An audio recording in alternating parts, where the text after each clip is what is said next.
लाहौर के सियासी मंजरनामे पर बड़ी पेशरफ। दुबई में नवाज शरीफ से मुलाकातों के बाद आसिफ अली जरदारी का लाहौर में डेरे जमाने का फैसला। साबिक सदर आसिफ अली जरदारी आज लाहौर पहुंचेंगे। आसिफ अली जरदारी लाहौर में चंद रोज क़याम करेंगे। आसिफ अली जरदारी का इस्तेहकाम पाकिस्तान पार्टी के सरबराह जहांगीर तरीन के साथ भी मुलाकात का इम्कान है। जहांगीर तरीन से उनके भाई की वफात पर ताज़ियत करेंगे। आसिफ अली जरदारी लाहौर में सियासी मुलाकातें भी करेंगे। पीटीआई छोड़ने वाले धड़ों का बड़ी तादाद में पीपल्स पार्टी में शमूलियत का भी इम्कान है। दूसरी जानिब चौधरी शुजात हुसैन वज़ीर आज़म पाकिस्तान भी लाहौर में मौजूद हैं।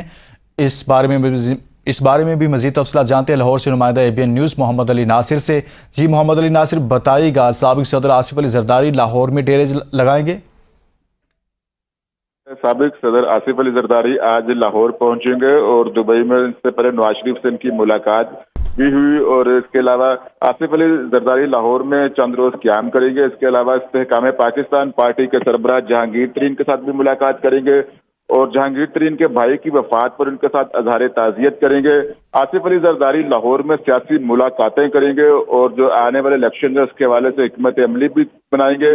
पीटीआई छोड़ने वाले दरों की बड़ी तादाद पीपल्स पार्टी में शामिल हो सकती है और इस हवाले से भी वो मुलाकात करेंगे। और इसके अलावा चौधरी शुजात हुसैन भी इस वक्त लाहौर में डेरे हैं। उनकी जो पाकिस्तान तहरीक इंसाफ को छोड़ चुके हैं उनके साथ भी वो मुलाकातें कर रहे हैं, उनकी पार्टी में भी शामिल करने की कोशिश कर रहे हैं। और इस वक्त लाहौर के अंदर काफी सियासी हलचल